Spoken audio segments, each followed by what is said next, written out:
Adam and Eve were created very good, right? Mm-hmm. They were innocent. They were at that point uncorrupted. They were without an inclination of sin, and they, weren't created righteous or sinful, but they were capable of becoming either.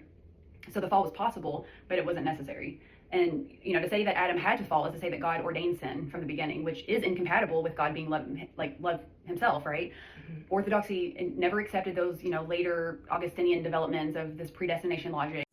What? Bro, what are you talking about, man? That portrays God as, causing the fall so that punishment and wrath and the salvation of only a select few could follow. He did not die for the entire world, but only receives the elect. But, basically they weren't created with an inclination to sin, but they were created with the freedom, and they just misused that freedom. Freedom, I can't move. Well, and it's crazy to think that, how you said that the Eve being deceived and all of that happening didn't have to happen for Christ to come. Mm-hmm.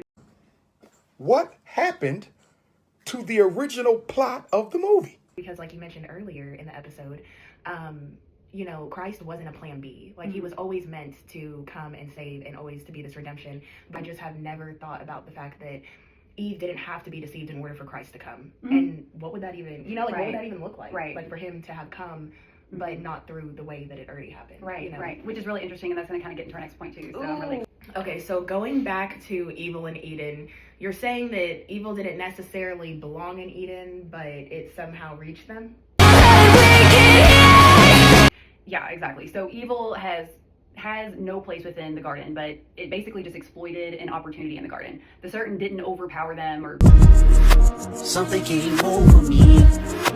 Something, he didn't distort their thinking about reality. They assumed that they could trust what he had to say, clearly. I mean, he was deceptive, but there was never any talk mentioning of forcing them to eat the fruit or anything like that. So your fault. You're right. It's not my fault.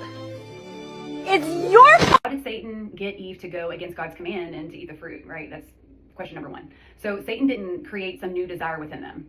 He distorted the desire for wisdom, life, and likeness to God. It's like two truths and a lie, right?